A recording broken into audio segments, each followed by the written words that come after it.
Good afternoon, good evening, good morning, wherever you are in this insane world. The Highbury Squad Lockdown Series, Episode 6. Inside the dressing room with these two.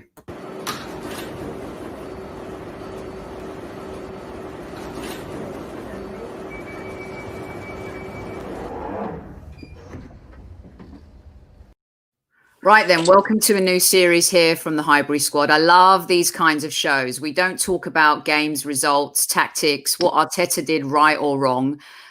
We actually get inside the mind of a player. We go down memory lane a little bit and we talk about what it's like to be a footballer, what it was like to be a footballer in the 90s, the 2000s. And we get to the question of retirement as well. But look at these two, still looking as young as ever. Joining me once again is my podcast brother, Mr. Super Kevin Campbell. How you doing, Soph? Doing good, not bad for a Monday. And joining us is one of my favourites. I love listening to this fella talk football, especially with Mr. Adam Cattrall on Talk Sports Northern Sports Bar on Friday nights. I've been a guest on their show too. Mr. Micky Gray, welcome. The beloved Sunderland legend, Mr. Micky Gray.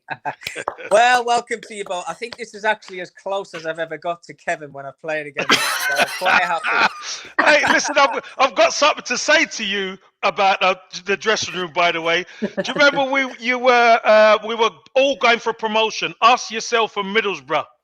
We played Middlesbrough on the Sunday, beat them 5-0. I was telling Sophie before. Yeah. You came to the City ground and absolutely beat us up. I think it was 3 or 4. You battered us. You, Quinny and Kev Phillips, and we're just going to handle you on the day, mate. You beat us up. So I couldn't get near you on that day. Jeez. Mate, but great to see you, Mick. Great to see you.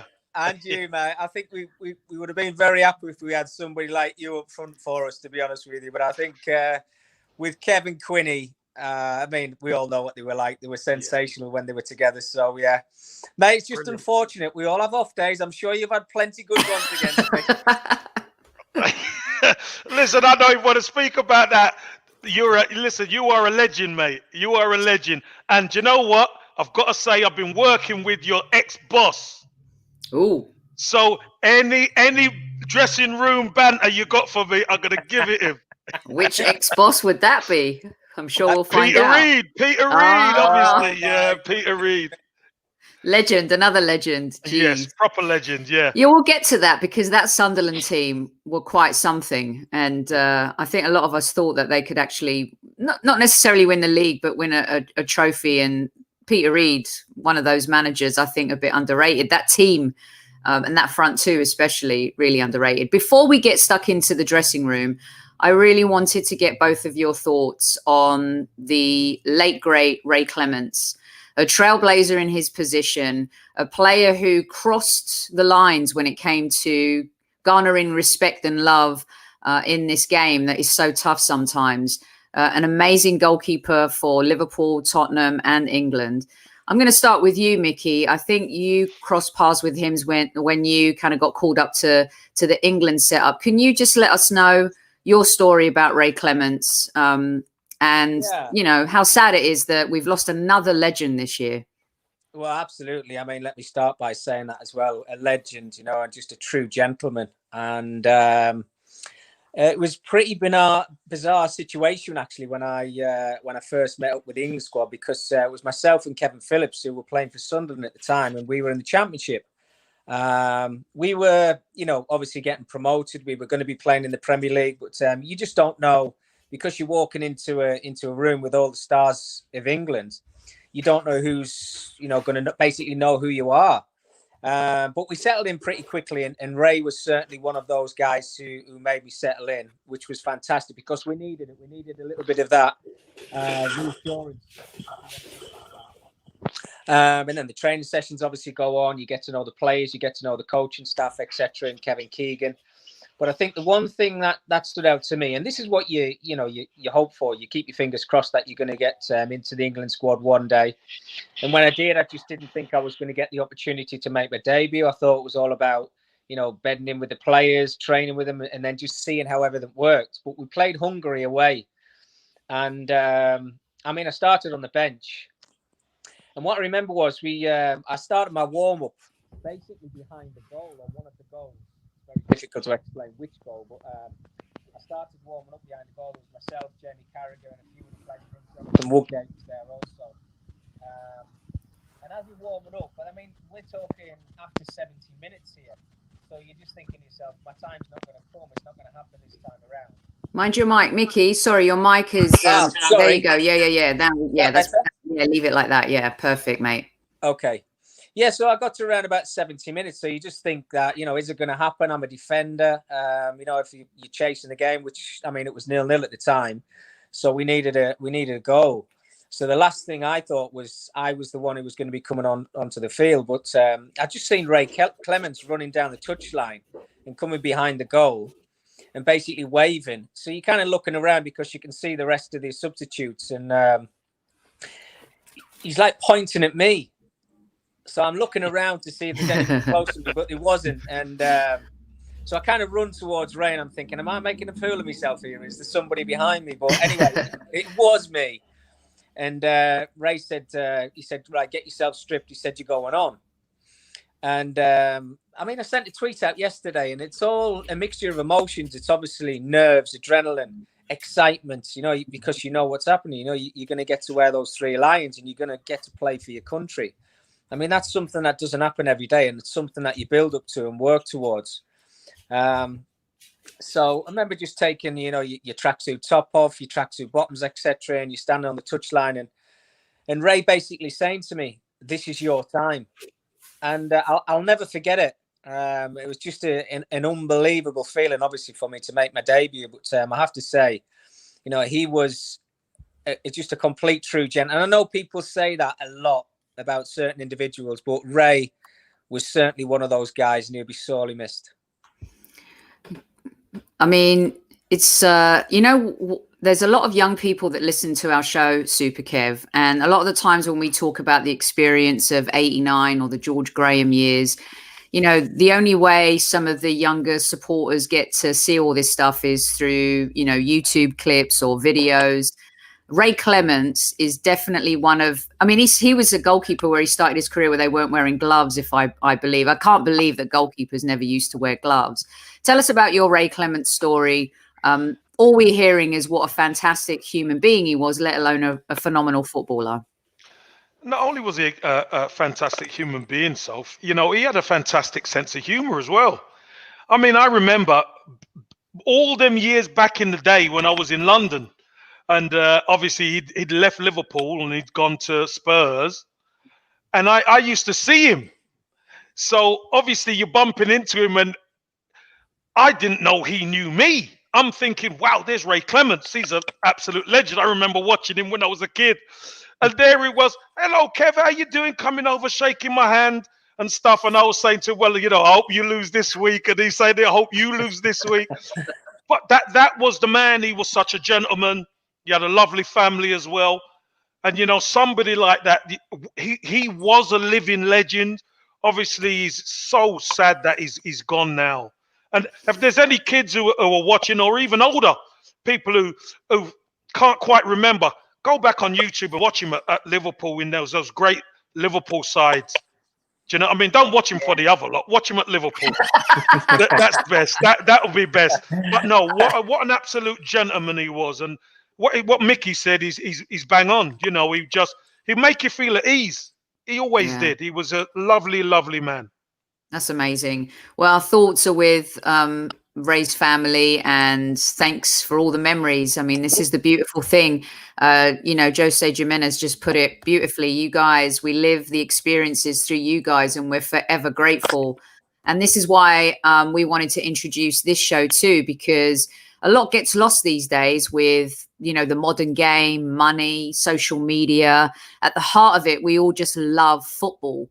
And kind of what I want to get through this series is really just to hear from the footballer. You guys know best. It's all well and good, us podcasters talking about what we talk about, and even the great, Henry Winters writing about it too. But it's you guys that live through it and breathe through it, just like we do in our jobs every single day. So I really want to start literally inside the dressing room.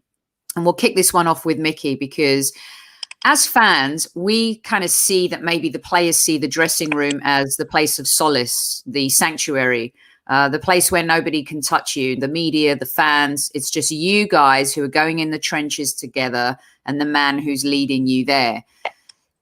Micky, is that the case? Was the dressing room like a sanctuary for you? And do you think today with social media, it's kind of exposed it a bit too much where it's lost its intimacy? No, absolutely. It was the place where whatever got said in the dressing room stayed in the dressing room. I'm sure Kevin in the dressing rooms that he was in through his career will absolutely agree with that as well. And that was what, that was your troops. That was your men, the guys that you wanted to rely on and trust every single week. And it was so important to get that camaraderie first and foremost going. And the relationship with your teammates, obviously it changed throughout the seasons. You'd have new faces coming in, faces obviously leaving the dressing room. But it was always what was in that dressing room. And, you live by the sword, you died by the sword. And that was what it was all about. Once you crossed that line and you went onto that football field, that was what it was all about. So, I mean, you talk about solace, and yes, it was. And I know later on in this interview and chat, we're going to come on to managers and stuff like that. But even so, in different dressing rooms, you've got certain leaders, you've got jesters, people who want to joke around and stuff. And that's great because you need all of that. And it's very difficult now. I think when you look at social media, everything, there's no stone unturned. If they want to find something out about a player, they can search through years go back. They'll have a look on social media. They can find it out. They try and find out about personalities of players, which is very, very difficult in this day and age. And that's where the game's changed, Soph. And I'm sure Kev will agree with that as well. It's more of a business. There's no denying the fact of that. I think when we were in dressing rooms, when me and Kevin obviously started our careers, I fought like heck for everything that I got.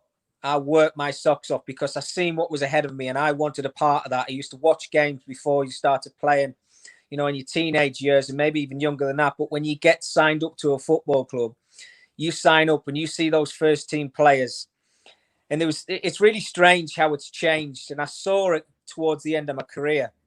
When I was at Sunderland, when I first started, after I'd left Manchester United as a schoolboy, we used to get changed. Our dressing room was at the old Roker Park. I know it's a stadium of light now. Wow. And the only way we were allowed in the first team dressing room was if we were invited by a first team member. Wow. You could not go anywhere near it. And you had to earn your right to get into that first team dressing room. And all these little things, of cleaning football boots and putting the kit out for your 2 or 3 pros, it just got you ready for it. And you didn't realize that's what it was for. But when you walked in that first team dressing room for the first time, it was like to yourself, I've earned this. And I loved all that. And that's what I loved about football.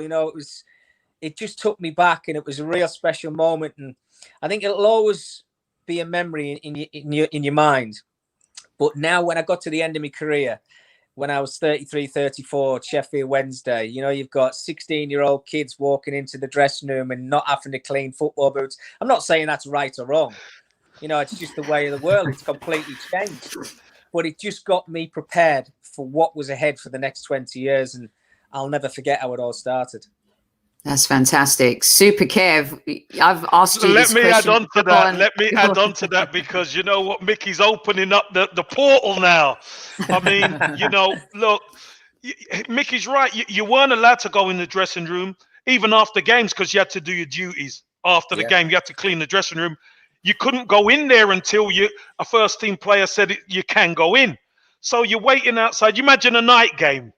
The night game finishes and you're there with your broom and your mop and everything and you're waiting outside and, you try and put your head around the door and next minute a boot comes whizzing by your head. You know what I mean? You couldn't go in until virtually all the boys were out and then they'll let you in. But you had to earn that position to be even speaking to the first team in their environment. Because don't forget, it's their environment as well. You got the kit men, you got the physios, the manager, etc. And that's what it was all about. It was all about a match day. So although sometimes when you're young, You know, you get to train with the first team and you feel great. You might have had a good training session. Come the weekend, you're still there with your broom and your mop Yeah. and you're outside, and you know, you take your time, and you know, even for the first team game when it snows, you're shoveling the snow just to get everything right for the first team, because everything revolves around the first team. The characters were obviously well different back then as well. You know, even Christmas, Mick. Yeah. Christmas, you had to have your Christmas song, and the person the person you clean boots with, he, you know, if your song wasn't good, you wouldn't get good money or anything like that. So, you know, you had to try and puff your chest out and sing. It was just special. It's special times. You know, sometimes it could be humiliating as well. So if I could tell you that much, I can sometimes imagine. sometimes lads got dunked in water and all sorts, but it was all part and parcel of the growing up process.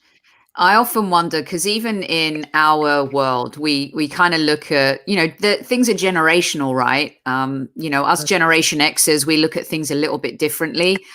You know, we feel we had to work up the ladder and climb the ladder in order to arrive, as you guys said, even, you know, to be part of that first team. And, you know, maybe for millennials, new technology, things have become a little easier. They're less tolerant of things.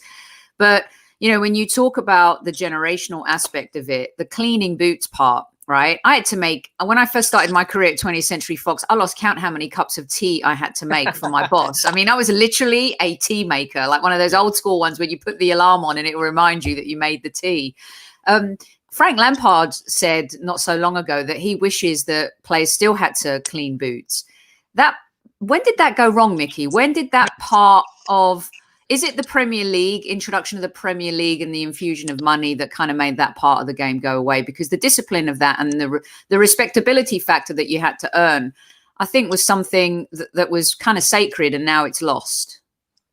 Yeah, I think same as Kevin again. You know, we had to do an apprenticeship, which was 2 years. I think that's all changed now. It's like it's a 3-year academy now, and basically everything is done for them.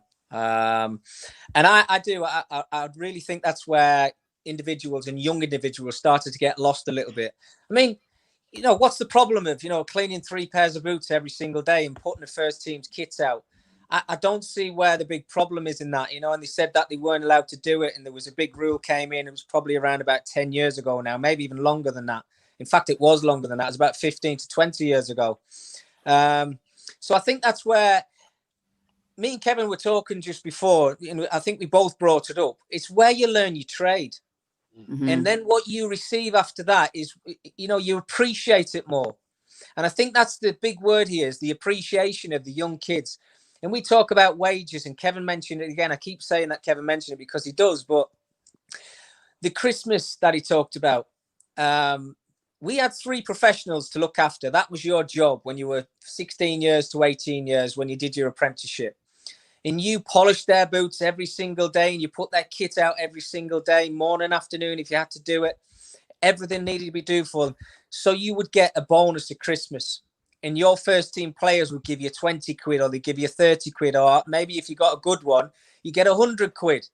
But that meant so much to us. And, you know, it was incredible because you waited for that Christmas moment where your first team player who you were looking after would actually, you know, invite you into the dressing room and say, there's your Christmas tip. And it was a brilliant feeling.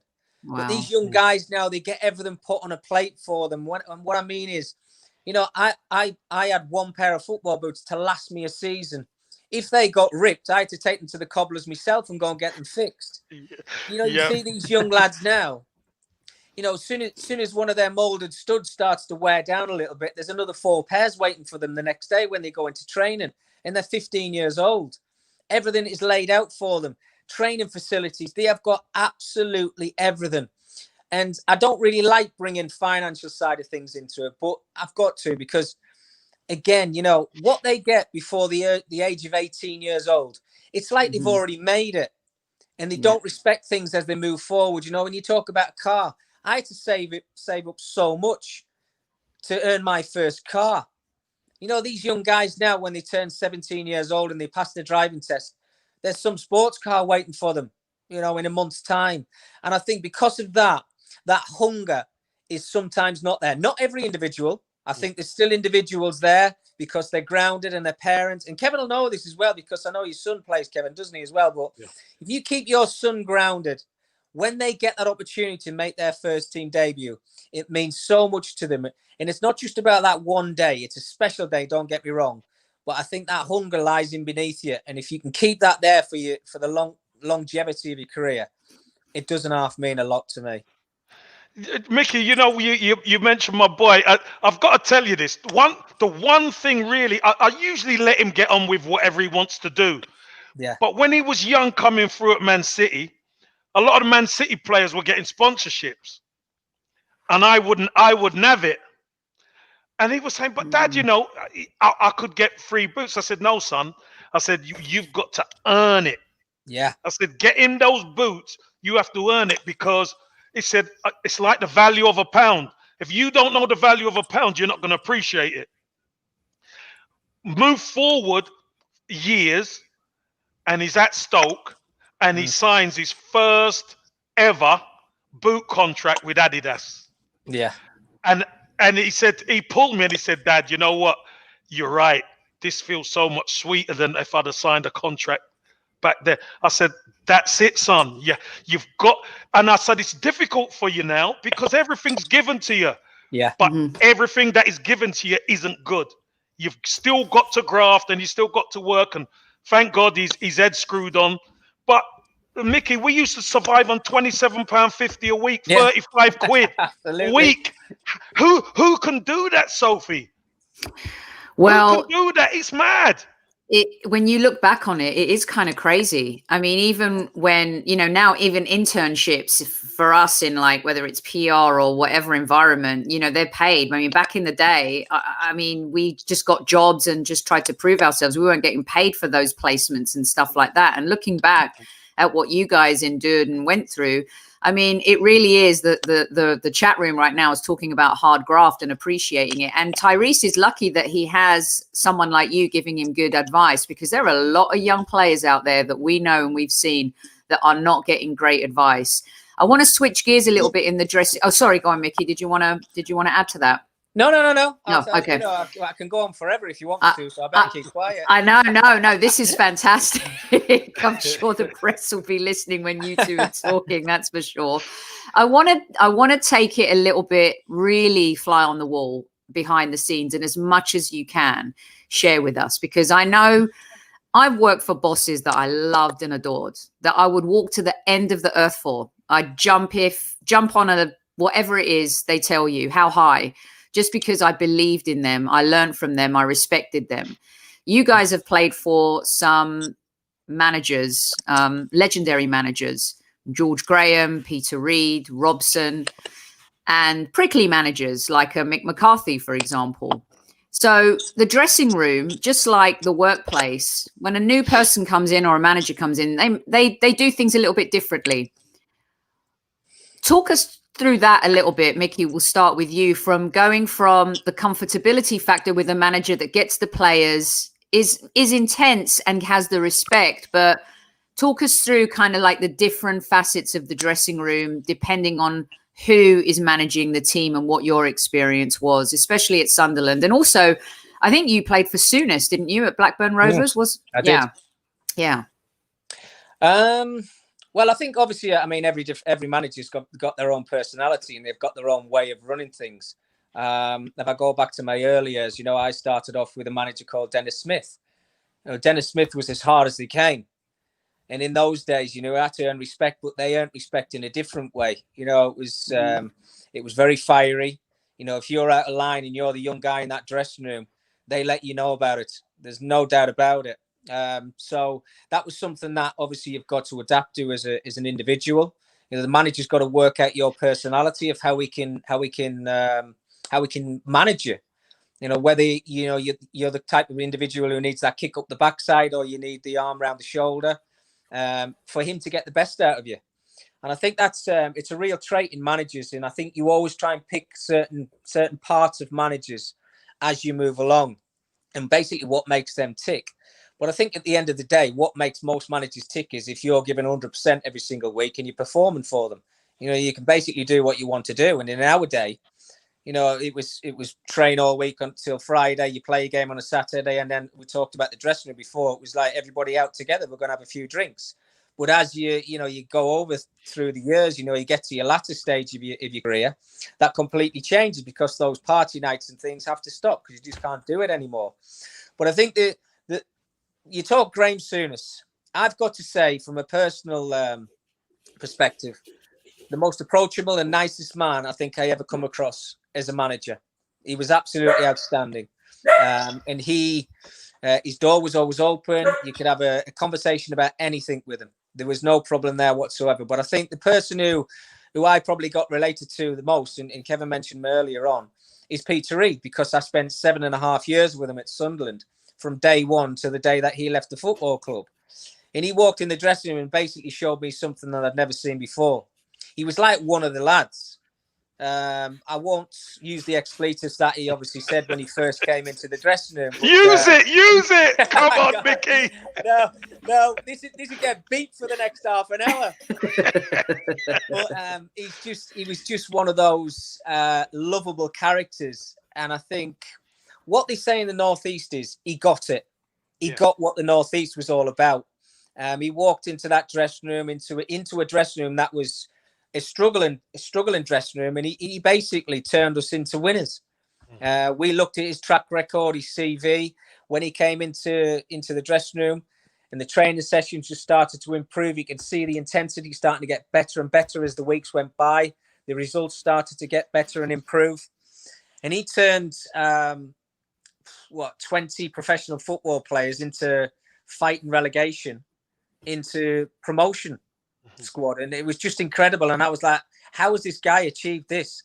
And then it was promotion. Yes, we got a relegation involved in that as well, but then the second promotion that we got, when we got into the Premier League, we finished 7th, and then we finished 7th again there was no stars. I mean, the only 2 stars, and one of them made himself, was Kevin Phillips. I mean, an absolute superstar, and what a finisher. But the only real star that we had in our starting 11 was Niall Quinn.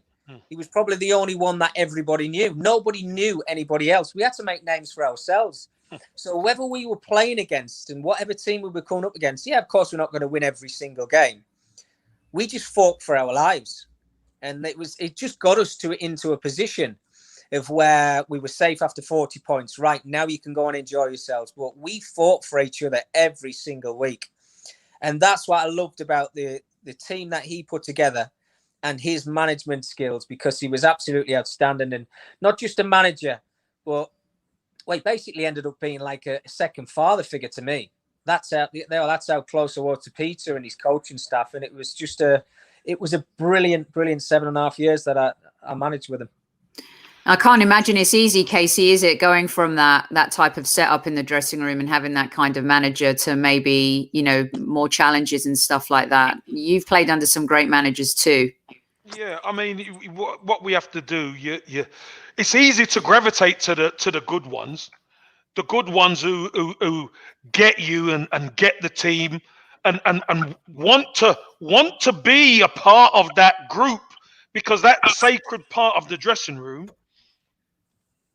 is sacred. It's so sacred that, you know, some managers don't quite gel in the dressing room. Although they're in there and they're telling you what they want, they don't exactly inspire you in the dressing room. And I've played for a couple of managers like that, to be honest, and it is hard work. You respect them, don't get me wrong, of course you do. They're your manager. But it is difficult to relate to them because they just don't get the players.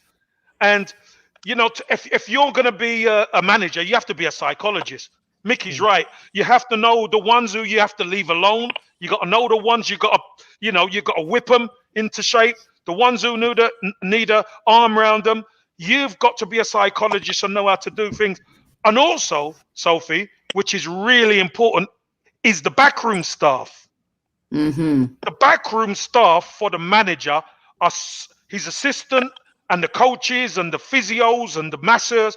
They are so important as well, because they are a really important part of that glue that glues everything together in the dressing room. You know, us and it's true. Remember, we spoke to Theo Foley and how important he was for you and stuff. I mean, you know, as us fans, there are certain managers we love and there are certain managers we don't. And sometimes I think that aligns with the player and sometimes it doesn't.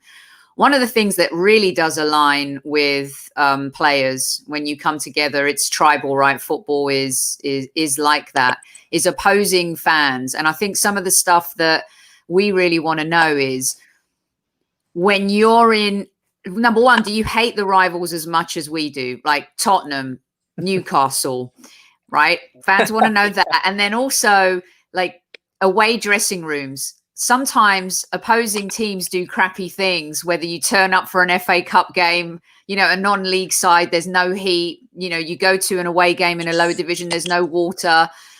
If you guys can tell us a little bit about, number one, the worst away dressing room you ever visited, and number two, opposing fans, right? And when you're playing like a Newcastle or a Tottenham and you hear the team celebrating in their dressing room, if that's ever happened, and if you've ever wanted to storm it, and if you did. So why don't we start with the worst away dressing room and then we could get to the rest. Mickey. How long have you got? Keep going. I'm here. Right, okay. I mean, there's been some horrors, I've got to admit. Off the top of my head, crikey. Right, I'm going to give you one, and I'm going to give you the reason for it. Not so much the dressing room, but what it was about. Okay. If you've ever been to Bradford, and I'm sure, Kev, you've played there as many times as I have. So, yeah. So you're kicking lumps out of them in the first half, okay? So I'm obviously up against the right winger and whoever it is, and I'm trying to kick him and I'm trying to slow him down and obviously wanting to win the game. But then we come back at half time. So the manager has his 5 minutes with you and he's having his chat. But then you're looking for... Mind your mic. Oh, sorry. Can you hear me? Yeah. Right. Perfect. So then you're looking for the toilets. Well, at Bradford, you've got to share it. So you have to come out the dressing room and then you've got to go into the toilets, which is in the middle of both of the dressing rooms. So if I'd just been kicking lumps out of somebody who I'm playing against on the right wing, and then I go into the toilet and he stood next to me, I was like, what's this all about? It was really weird, and I just couldn't get my head around that. And I think there was a few, there was a few fights in those toilets, let me tell you, as the years went by. Another one was, and the journey wasn't the best either, but Plymouth. Oh, that's a long journey. Absolutely. Oh, I think we used to do it because obviously being in the Northeast, it was that far away. We used to do it in 2 days. So we go halfway down and stay in a hotel, and we train at the hotel or somewhere, you know, in a park or something. And then the next day we'd actually go and travel to the ground. So it was just that far away. But when you got there, the dressing room, I think you only fit about 8 people in. So 8 used to go in and get changed. Then 8 on the pitch. The other lads on the pitch. Yeah. It was another quick story was, I don't remember Main Road, Kev, in the away dressing room. Yeah. There used to be these little small windows above where you used to sit, and you could hear the fans from behind and stuff. And we always used to think when the team talks were going on that they had one of their coaches outside of the windows listening for our team talk to see how we're going to play against them. It was dead strange. But there's so many, Soph. It's so oh, man. I love it. This is what fans really, really want to know. Like these kinds of stories. People are loving it right now. KC, what about you? Another one was the old Wimbledon stadium. I was going to say, Wimbledon? who was going to mention that? Oh, my God, Wimbledon. Look, and you know, they used to deliberately make it difficult for you. Because you know what they used to do? They used to wet the floor in the dressing room. I mean, you couldn't swing a cat in there to start with anyway. So, you know, they wet the floor and they give you balls to warm up. And all the balls to warm up are like eggy balls, you know, all lopsided. Yeah. And they used to roll funny, so everybody had to bring their own balls. They'll have the ghetto blaster blasted in the corridor just before you got in there. The tricks that they used to do. So but another one, Mickey, I'm sure you've played it, was Millwall at Coldblow Lane. Oh. And how it used to be, because where all the fans were, the dressing rooms used to be just underneath that. and you could hear all the stamping going on and all the sword mill, or you could hear it all going. It was just definite. They couldn't even hear the manager in there. So, you just used to say, look, go out there and beat them, will you, for God's sake. I made one of my first starts at Millwall's old ground. And, so I'm just new into it. I didn't know what to expect at certain grounds. So I'll do this as quick as I can. But I remember coming out in the tunnel and it was all caged. Yes. As you used to walk through this cage, and as you were walking through the cage, there was 2p pieces and 1p pieces getting thrown at you. And I was on the bench. You can obviously hear the abuse and this. You're just getting absolutely slated off the supporters. I'm thinking, crikey, if this is what it's like every single week, I don't know if I want a part of this. It was like so scary. One quick one, Sophie, as well, for the dressing rooms. And this is at the Stadium of Light. When they were building the Stadium of Light, I mean, ours was all cream. It was beautiful. It was really nice and warm. And when it got finished, we all got invited around to have a look around. We went into the away dressing room. It was all white tiles, ice blue tiles in between it, and all the floor and everything. One tiny little radiator in there and all the benches and stuff. And we were like, why have they done that? He said, because when the players come in, it doesn't feel homely and warm. It feels cold. And they're obviously not looking forward to coming out and going onto the pitch and stuff like that. So it's amazing the mind games that go on. And that's a brand new stadium at the time. I couldn't believe it. Yeah, I love that. Warfare. Yeah. I love that even with the new stadiums, teams take this into consideration about not making the opposition dressing room as luxurious. Hey, let me tell you, when you go into the Emirates, I didn't want to leave. Bigger than my house. Typical Arsenal, breaking the... I walked in that at the Emirates. I mean, we got a thumping 4-2, I think, the first time I played there. But I walked in that dressing room, I was like, why? I've never seen a room this big in my life. It was unbelievable. It was massage tables, 55-inch TV screens, a warm-up room. Yeah. There was jacuzzis, hot bath, cold. Oh, man, you name it. I was like, look, you can all get on that coach and get home. I'll see you next week, lads. I'm going to have a week's holiday. And it was brilliant. Hilarious. Teams used to like coming to Highbury as well because of the heated floors. The heated floors at Highbury and all the wood, the paneling and stuff like that. It was with still had the big communal bath there and all that kind of stuff.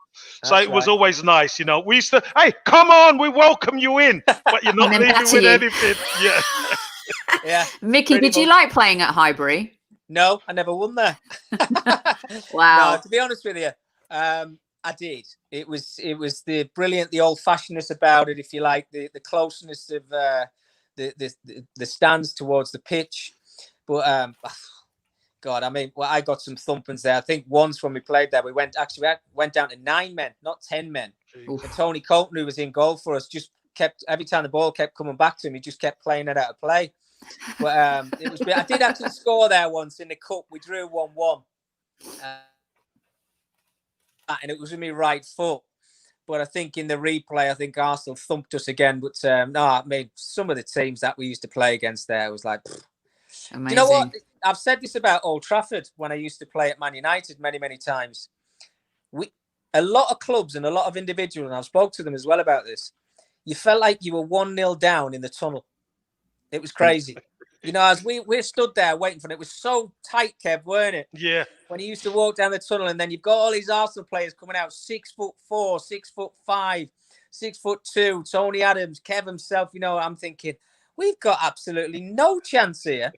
You're 1-0 down before you've kicked off, and you couldn't help but just have a look to your right-hand side. You've got Thierry Henry, Bergkamp, Tony Adams, and then before there, Martin Keown, David Seaman walking down the... I'm like, oh, my God. Shall we just wrap up and go home, lads? And it was such a scary place. But Land of the Giants, isn't it, Mick? Yeah, Land of the Giants. Yeah. All right. Well, it's funny. That's why I think Tiger Woods was so dominant, wasn't he, for so long? Because he'd beat people before he even got out onto the course. Roger Federer as well. All the great teams, all the great athletes have that aura about them. All right, so we've gone through the opposing fan dressing rooms, and you didn't quite answer my "Do you hate rivals as much as we do?" And I'm sure you've got to be. You don't need to ask me that one, right? You don't. Go on, Mickey. I was nodding. Okay. Do you know what? It's crazy now because it doesn't bother me anymore. I've got to be completely honest with you. I mean, I'm more of a football fan. Of course, Sunderland's my team, but when Newcastle's obviously my big rivalry, Mm-hmm. And when we used to play against Newcastle, you know, the build up to it, the week before the game, and then a week after, if you'd won it, it was so intense. It was unbelievable. And we went through this great period of beating them, you know, 2-1. And then the season after at St. James's Park, beating them 2-1 when Alan Shearer and Duncan Ferguson were on the bench and Ruud Hull getting sacked the next day and stuff like that. They were just brilliant times. And I can't tell you how much it means to, you know, the supporters. It's an incredible feeling. So, yeah, the rivalry is there. When the fixtures come out at the beginning of the season, there's one thing you're looking for. When we play Newcastle home and away, that's what you look forward to. And that's the one that you really want to win through this season. Same you guys. You know, I'm sure the Arsenal Spurs thing as well, you know, the fixture list comes out when we're playing Spurs at home, when we're playing Spurs away. It's a massive thing. So that rivalry will always be there. There's no doubt about it. And I mean, I was quite fortunate. I mean, I played in an Old Firm derby. Now at Celtic, and I played them at Ibrox. I came on after 7 minutes for Alan Thompson, and I've never played in anything like that in my life. I've never been frightened of a game of football, but I was frightened playing in that game. It's crazy. Oh, that was one of my most incredible football experiences. Is that match? Same with the Rome derby as well. Insane. It's just like it takes it to another level. It goes beyond football. It really does. Okay, some questions. No, don't finish there. The problem with a lot of London teams winning the title is because there's so many London derbies. Yes, Spurs are our main rivals, but we don't like West Ham either. We don't want to lose Chelsea. to Chelsea. We don't want to lose to Crystal Palace or Millwall or anybody who's QPR, who's in the league. This is local rival. This is bragging rights we're talking about. And everybody's got mates in and around London who support some of these teams. So, you know, you're battling. Sometimes you've got 8 London derbies, 6 or 7 or 8 London derbies. So that's 16 games of the season or 14 games or whatever. That's a lot. But there's only one you never, ever want to lose, Casey. That's the one. We don't want to lose any of them. But there's one you cannot lose. That's Spurs. Right. Here's something that a few people in chat want to know, and I think it's a great question too. I remember still to this day, I read an interview with, I think it was John Terry and Frank Lampard, and they said the greatest ever halftime speech they heard was given by Scott Parker. And, you know, there are certain players that you think are inspirational on the pitch, but then there's the odd player that might inspire you either before a game or at halftime. Can you recall a game, a moment, and you've both played in big time games, whether it's fighting relegation, promotion, in the cup, where a player's just blown your mind with a speech in the dressing room? Two spring to mind. One a funny one. I felt like whoever, Braveheart. It was when I've just touched on it there before. When I went to Celtic, Martin O'Neill was just a kind of a bit of a aloof, really, a bit of a strange character, to be honest with you. But I think when he spoke, you listened. And we were playing in that game. It was actually the Old Firm derby. And we were in the dressing room. And he just came out with this almighty speech. You know, Martin had this thing in his head where he didn't really get involved with the players. He used to walk into the dressing room basically to read out the team. And it was the surnames. He'd read out the surnames of the starting 11, and he'd leave it to everybody else or his coaches to read out the substitutes' names. So he'd come in, he'd say your surname. If you said your surname, you knew you were starting. Then he'd walk out the dressing room. That was the only time you saw Martin on match days. Wow. And then, so after that, he'd come in about 2 or 3 minutes just before kickoff again. And then that was Martin's moment, just to G you up and get you ready. I mean, word for word, Soph, I can't actually remember what he said, but it felt like I was watching Gladiator.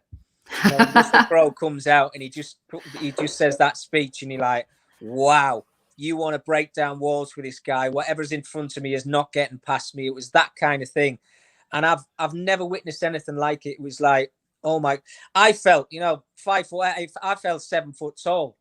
It was just absolutely incredible. And you walked onto that football field and I was like, wow, what just happened?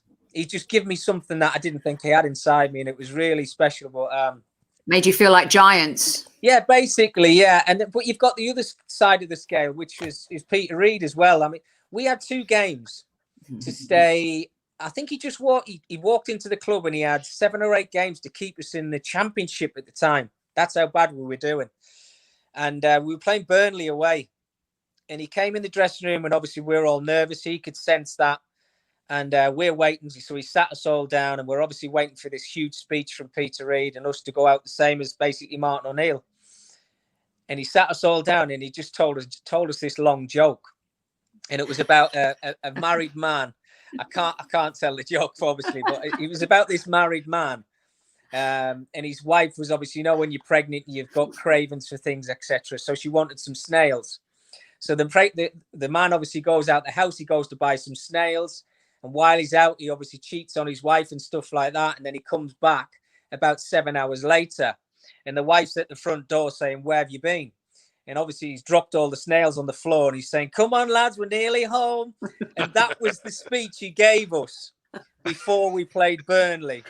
And we were laughing our heads off walking down the tunnel before we played. Anyway, we went on to win the game 2-1, I think, and we stayed in the Championship that season. So it's that psychology thing of what you need to do with the players and how do you get the best out of them.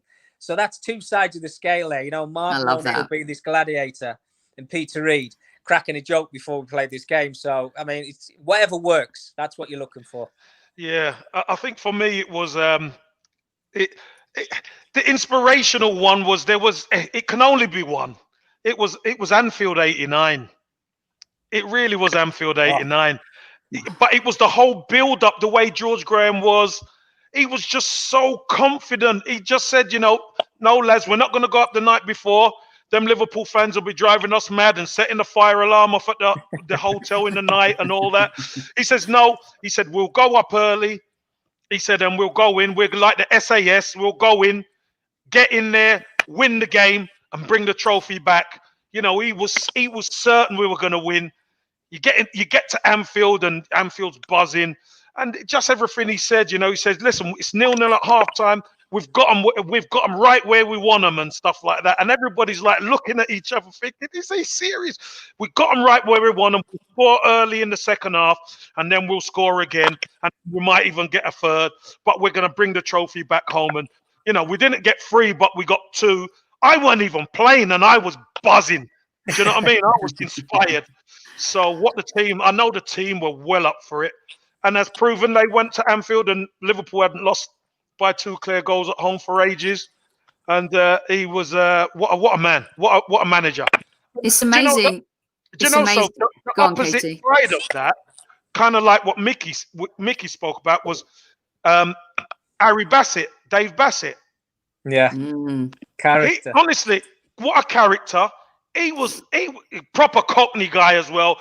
He was unbelievable at Forest. Some of the team talks at Forest, he never even got past the goalkeeper. When you have the team on the board, and the goalkeeper be there, and he says, "Lads, this he's got one eye. I'm telling you, he's got one fucking eye. He's bloody useless. That's enough. Get out there and flipping, go at him. Go and get him." And that was it. And you'd go out there again, laughing and joking, and you go out there and you do the business, and we probably win the game 4. And I told you he's got one eye and stuff like that. Brilliant, absolutely brilliant. He was. I love it. Oh my God, I love that. That's such superb stuff. And it's amazing, isn't it? Like the way George Graham carved out that game. Some managers do that, don't they? And I wonder sometimes, do players think they're crazy? There are some managers that sketch out exactly what's going to happen to a T. And I think mostly that's psychological, but also belief in what they want you to execute, right? In terms of planning and... The thing is, now. Yeah, more so now. I mean, it's unbelievable. The thing is, and I'm sure I'll start it and I'll let Mickey take this on, because when a manager knows the type of characters he's got in the dressing room, it's easy for him to set the battle plan, because he knows those guys are going to go out there and do what he wants. Sometimes it doesn't go right, but more likely than not, he could set the game plan and let the troops go out there and deal with it, because they will. Wenger in the Invincibles year told the team before. He said, "I think we could." The year before, didn't he? The year before that we could go unbeaten, and I love hearing about these characters because I think the last of the. You got Mourinho in the league now, but Wenger, Sir Alex Ferguson, even the likes of Harry Redknapp and Dave Bassett, and some of these managers that we've seen along the years, Peter Reid, Roy Keane, when he was at Sunderland too. I mean, those, you just don't get a lot of those characters anymore. And I think that's why, like, telling these stories keeps that part of the beautiful game alive. Okay, so what's the most intimidating dressing room or the most intimidating stadium you've ever had to go and play at, whether it was in the Premier League or not? Mickey? Oof. Well, I'm probably going to have to say Newcastle, so if I would have thought. And just for the fact that, not the dressing room, I think just because I was playing against your biggest rivals and, being a left back, every time the ball goes out of play for a throw and you're the one who has to walk across to it and, you're the one who's hearing everything coming from the stands. And as you walk out the tunnel, you just hear this huge noise of, there's 55,000 people in that stadium. That's, you can feel inferior when you walk. And if you're not ready for that, you may as well turn around in that tunnel and go back in the dressing room. So I think preparing yourself for that. But that would probably have to be it. I definitely would say Newcastle because for so long they were my biggest rivals. I've been to other stadiums where Highbury being one of them, the Emirates, I suppose, Old Trafford. You can go through all of them, and they've all got this this aura about them. Places like Anfield. When you look at the record they've got there at the moment, I mean, it's just incredible. Yeah. But I would definitely say St. James's Park was the one for me, just because of what it meant. Super Kev? It's funny, Soph. I don't. No ground really intimidates me. It's the way I was brought up at Arsenal, I suppose, with a proper hard-nosed coach in Pat Rice. This is what he prepares you for. He trains you hard. They prepare you. That's why going to Millwall, the old stadium, never bothered the Arsenal team. I don't know if you remember. There was a time where the referee was wired up. Could you remember? He had a mic on him. Yeah. And that was at Millwall. And my God, some of the language. If anybody, you could probably, Mickey, you can imagine, right? Oh, yeah, I can imagine. The stick that the referee took. I'm sure it's on YouTube, so any Arsenal fans or whatever fan watching it, you could watch it there. But the effing and jeffing that was going on, and that's against a rival like Millwall. Yeah, you go to you go to White Hart Lane or you go wherever, Anfield, Old Trafford. The battle of Old Trafford was an intimidating time as well, because Anders Limpar and the fighting that went on and teams getting points docked, etc. That's intimidating. But this is what it's about. It is about you going into your rival's backyard and beating them. That's there's pleasure. Nothing to be afraid of. Yeah. Again, you look around the dressing room, and these are the guys you want to take to battle. And that's why you can do it. Yeah. So, no, I'm not really intimidated by it. I'm going to squeeze this one in because Jonathan sent this earlier for Mickey. I went to watch Sunderland away and always used to buy an opposing team fanzine. And in this one, it was quite negative towards Mickey, which amazed me. Did criticism ever affect your play? I'd like to know what it said. Jonathan, what did it say? Let us know. I mean, that wouldn't be a shocker, right? What was the end of that question, Soph? Did it affect did criticism ever affect you? The way you played? Absolutely not. Didn't bother about that at all. I think what you've got to do is believe in your own abilities. And I think, if you're in the starting 11, whoever you're playing against, you've got to believe in yourself. If you don't believe in yourself, like I said before about being intimidated going into a stadium, turn around in the tunnel and go back. So no, nothing like that affected me. Even, we talk about being criticised by supporters and even players who you're playing against. Did not bother me at all. It was like, believe in myself, believe in my ability. If you get the better of me on the pitch, fine, no problem. But you're going to have to play really, really well if you're going to get the better of me. And that's how I went into every game from making me debut to my last day. Brilliant. You're listening to the Highbury Squad. Our lockdown series continues with episode 6. This is Inside the Dressing Room with Super Kevin Campbell and Sunderland legend Micky Gray. We've got about 10, 15 minutes left here, if that's cool with the boys. The conversation is way too good to let it go right now. One thing that fans are really annoyed by, guys, is you're walking off into the dressing room for halftime and, you know, there's players that swap jerseys, right? Who was the guy at Arsenal who did that? It went playing Man United. The left back. It was Van Persie. Did he swap with Van Persie when Van Persie went to United? And it was the Brazilian fella, Casey. Not Santos. Was it Santos? Santos. Yes, it was Santos. Santos. Yeah. It was strange. I mean, I think I was watching that game on TV, and the cameras, for one reason or another, actually followed the players towards the tunnel, which is in obviously the far left-hand side at Old Trafford. And I think Man United were thumping Arsenal that day. And I just seen him take his shirt off and try. In fact, he actually kept his shirt on and asked Van Persie if he's at half time. Mm-hmm. I have never seen anything like that. I mean, if I'd have been a teammate of his, would you have decked him? I think I would have done. You know, I'm not a violent person, so to be honest with you, but that would have been the final straw. I mean, that was just completely out of order.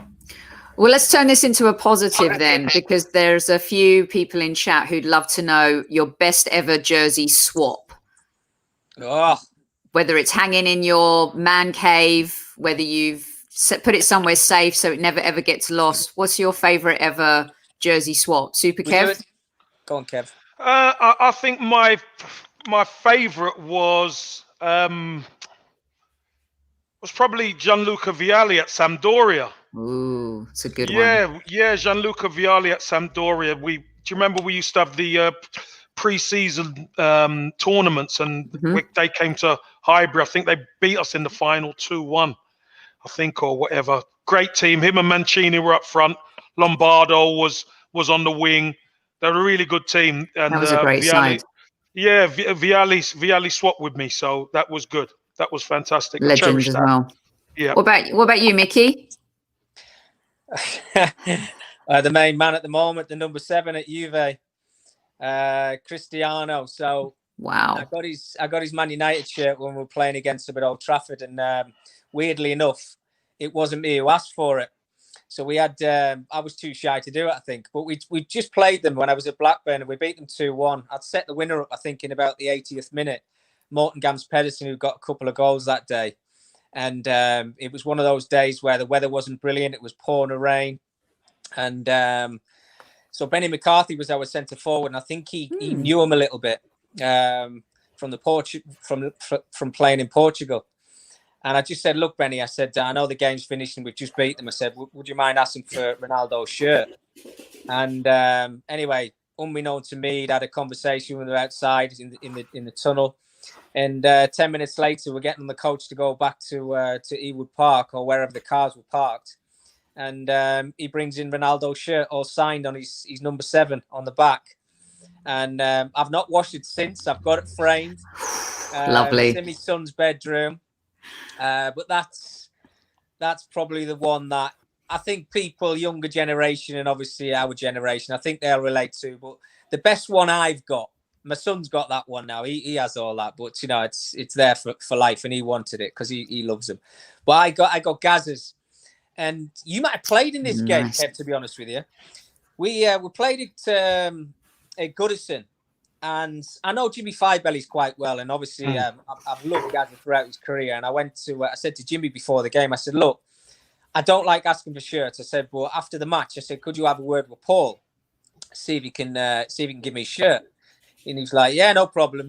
So we played the game. Everton beat us 2-0, I think it was, on the day. And straight after the game, Gazza came up to me and he says, look, I'll see you in the tunnel. He didn't want to give me it on the pitch. So we went into the tunnel after the game had finished, took his shirt off, gave me it. And I was like, wow, couldn't believe it. It was amazing. But a very quick story after that was, so me being married at the time, I was about 26, 27, or I might not have been married, but my ex-girlfriend wife I said, look, stick that in the washing machine, will you? Oh God. Yeah. Oh no. So I got Oh no, Mick, no. Yeah, you know what's coming, don't you? I know what's coming. Yeah. So the old shirts, and it's probably the similar now. So after she washed it, I think he was number 18. In fact, it was, yeah. So she'd washed it. The one was half hanging off, half the 8 was hanging off. The Premier League badges on the arms, it all came off. All his signature had completely gone. So you can imagine the scraps in my house at the time after she'd done that. Oh boy. So me being me, I phoned Jimmy up when I went. I said, look, Jimmy, I said, you're not going to believe this. I said, I'll show you the shirt if you like. I said, but all Paul's names came off. The numbers of all came off because the girl I was seeing at the time, she put it in the washing machine and just completely messed it up. And weirdly enough, it's just over here. So Paul had resent me another one. But it was the away one, the grey one at the time with number 18 on the Premier League. And he put on the front, to Mickey, lots of love, Gaza. And then on the back, on the 18, he'd done Paul Gascoigne, his signatures. But that's the one that I love. That's the one that I want to keep because he was my hero when I was growing up and I just loved watching him play. What a legend. He was, he was the bane in our life for a little bit. Billy Kit Kat said it. Do you know he was the best in the world in 1990 World Cup? He really was. He was the best in the world, Billy. You're right. He was. He was unbelievable. This is why I like watching Jack Grealish play, because for the first time in a long time, there's an England player or a player that kind of reminds me of the bravado that Gaza had, the way he just takes the ball. I'm not saying he's the same quality as Gaza, because Gaza, I think, at one point was the best player on the planet. But right. Here's another one for you. I'll get you out as soon as I can on these, okay? So in the 90s, some of those kits were really baggy, weren't they? I mean... Definitely for me. I mean, they were a little bit insane. They got to like insane baggy heights, but it was the style then. Would you rather be wearing the 90s baggy kit or today's super tight, which sometimes I feel like, can they even breathe under their shirts, Casey? Remember the hot pants? You even went through the hot pants period. I went through the hot pants stage. Don't worry about that. You know what I mean? Listen, I love the old kits. I do. I really do love the old kits. I think that Arsenal Bruised Banana kit was kind of in between. Mm-hmm. It was from the old to the new because it had the longer blue shorts. It had the, everybody at first thought, oh, I don't like that. And then as they got used to it, that Bruised Banana look, really took off and we done well in the shirt as well. So I'd rather that Bruised Banana kit. That's one of my favorite kits. But, back in the day, them hot pants ones were good. And the long shorts and all that, with the kits just evolved. They have evolved nicely over the years. But, I'd rather the longer shorts now than showing me hot pants off. So, what about you? So, do you know I tried to wear those hot pants one day? I think and they never fit me. I thought, wow, they look cool under your shorts. They do. I'm going to try them one day. So I was in the dressing room one day and I tried some on, but my legs were that skinny at the bottom where they were all still flaring and baggy and everything. I was like, oh, I can't get away with them. Oh, geez. Look, so honestly, kit-wise, I'm in better nick now than when I was playing. So I want the tight kit. Yeah. Who was it? Was it Solomon Kalou, I think, at Chelsea, I think, used to wear one. And it was so tight. I mean, it was like, Under Armour that you wear underneath. Yeah. Second skin. Yeah. And I'm looking at him thinking, what? Can he breathe? Sculpted. It was unbelievable, yeah. And I'm thinking, if I was playing now, that's exactly what I'd have mine like. Yeah. But them baggy shirts, oh my! I mean, I'm 7 stone wet through. When we used to play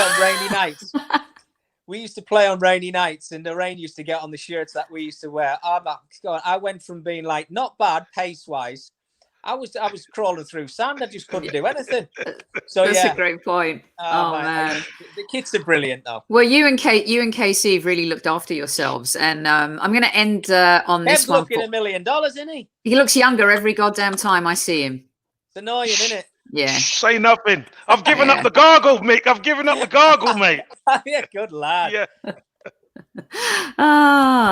Listen, Pramod, who's a listener of ours in India, we've got a lot of listeners from around the world, Micky, and this one's for you guys. Is the training as intense when you started the same when you finished your careers? I heard it's a lot less intense and training is less frequent. Would be nice to understand why, if it's true, and then that will follow on to my final question for you guys. I think you get out of training what you want as an individual. So, you know, it's all monitored now, isn't it? And I think if you hit the red zones, the coaching staff or the fitness trainer kind of pulls you out or tells you to slow down. But I never really used to like wear them. When I was at Blackburn, so, you know, I was probably in my peak at the time. So from about 26 to 28 years old, we used to have this day called Terrible Tuesday. And it was just high intensity, 5-a-side, actually, non-stop. You couldn't walk for 4 minutes. And then 3 minutes break in between where you had to run around the whole of the training ground and keep your intensity up to a certain percentage. Yeah, and then you do that 4 times. And let me tell you, it sounds nothing. But after we were finished, all the lads were just completely shattered. We used to get the Wednesday off to recover. But that was as close as you got to playing in a match. I know it was only 16 minutes hard work, which sounds nothing. But those 16 minutes, if you put it in, was just absolutely insane. And what you got out of it. And the more we did it, we then eventually went to 5 4 minutes and then 6 4 minutes. But the benefits of it, when we used to play games like teams like Man United and Arsenal and things like that, we were so much fitter than them. They had better quality, no doubt, but the fitness sometimes got us to the final whistle and we win more games than we lost. So, yeah, I just think that all this scientific stuff that's around at the minute, yeah, of course, it's to benefit every individual player. There's no doubt about that. But I was of a player that loved training, loved getting to training every day, and I just give everything. I trained the way I wanted to play on match days, so it was just 100% high intensity all the time. KC? Sophie, let me just tell you this. You're working out at 4 a.m. Listen, let me just tell you this. All these newfangled stuff, oh, you're hitting red zone and all that. Yeah. Absolute nonsense. Because let me tell you this. And Micky, you tell me if I'm wrong or right. When you're playing against some of the big teams and you hit the red zone after about 75 minutes, yeah. What are you going to do? Are you going to come off? Or do you have to keep running? You have to keep running. Correct. So all this red zone nonsense, forget it. And you got to remember, back in the day, pre-season, we never saw a ball for 3 weeks. Yeah. Never saw a football. It was running, weights, bodies, cross countries, 400s, 800s, 200s, you name it. You knew every inch of grass on the training ground. Mm-hmm. You know, it was serious. All that, Kev, because, you know, I've talked to this a lot about being in the red zone. You know, how are you gonna feel when you reach the red zone? Because if your body's not ready for it, when you go into a match day game on a Saturday or whenever the games come around, if you're always being told you're in the red zone, you need to calm down a little bit. When you're playing, can you imagine playing like, let's say, for instance, a semi-final? And somebody turns around to you in the 85th minute and says, look, you're in the red zone. You need to slow down a little bit. And you chase the goal to try and get into the final of it. I don't know, European Cup final stuff. It's crazy. It's a load of crazy, nonsense. Mick. It really is. Your body has got to get used to being in an area what it's not supposed to be in, or you'll never get there. Yeah, definitely. Well, I love how you guys have taken us completely inside the dressing room. This has been epic. So we're going to end it on a final dressing room question because, you know, we work with players, we work with people we love and sometimes we don't like, but we still have to sit around the boardroom table with them or go on a business trip with them and sit next to them on the plane. Inside the dressing room, I want you to be as honest as you can be. Who was your favorite person who was to your right or left? And who was the most annoying player that you ever played with in the dressing room? And I'll start with Micky. Thanks, so. Favorite is in anything you want. Fun. He relaxed. Whether it was someone who was fun and took the intensity away, or someone who was kind of a bit more serious, got you in the zone. And then annoying, just like, you know, plain old annoying. Could be anything. Sometimes. Could be anything. That couldn't it? Right. Yeah, could be Okay. anything. So I'm going to go. Oh, I play with some, incredible players. People like Tugai, Henrik Larsson. Just to name a couple. Complete gods. But I'll probably have to say my captain at Sunderland, Kevin Ball, because of just how intense he was. I mean, when I look back at it now and I think, you were my captain for so long. He was so intense, so ready for the battle. And he'd do this speech before we used to go out onto the pitch. Before we walked out of the door in the dressing room, he used to always bang it 3 times. It felt like he was knocking it into next week. Whenever he shook your hand, he felt like he was breaking your hand. But if you wanted somebody alongside you in the trenches, he was your man. I mean, he was just an absolute superhero of a captain. I've got to give him credit for that. Not the best ability in the world. It was a war horse, wasn't he? He was a war horse, man. Yeah, he was.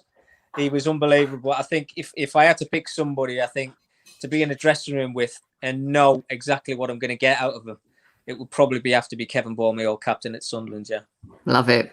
KC. Well, I've got to say, right, at Arsenal, when I look at that dressing room, I mean, there's so much character in there, but I've got to say, Ian Wright was just mad, man. Right. He was just mad. Right, he was. Wrighty he would get upset if he never scored in a 5-a-side. He would get upset, and just the certain things he was doing. I remember him and Martin Keown. We used to sit together on the team bus, and them having a whistling competition. And they nearly come to blows because Wrighty thought he was a better whistler than Martin, and Martin's competitive, so they're nearly scrapping on the. It was crazy. So Wrighty was just a different class. He was just so funny, and probably the worst was, but in a fun way, was a guy who I was in a dressing room at Trabzonspor with, a guy called Davor Vugrinic.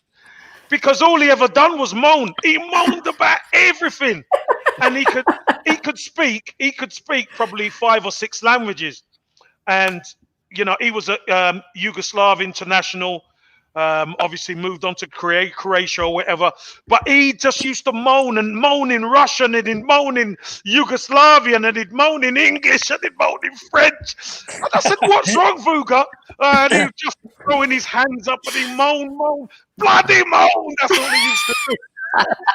That's so good. Mickey skipped his annoying one. I don't think we can let him get away with it, can we, Super Kev? I don't think so. No, he can't get away from that. Can't get away with it. I'm not going to let you go until we know. It's so hard to pick one. So it really is. I mean, I say I love Kevin Ball. He was still bloody annoying when he used to bang on that door every day. I've got to admit. Nicky Summerby, Kev. Buzzer. I love Buzzer. I mean, he's still one of my closest mates now. I know he's been living in Qatar for the last 7 years, and I'm quite fortunate I get to work out there quite a lot. But I've not been for about a year and a half. But I don't know what it is about him. He's just one of those guys that you look at and you just want to laugh. And when he opens his mouth, he's just bonkers. So I've probably got to say him. And for the reasons that, if you ask anybody who's been in the dressing room with him or been a teammate or had a night out with him, he's off the scale. He's bonkers.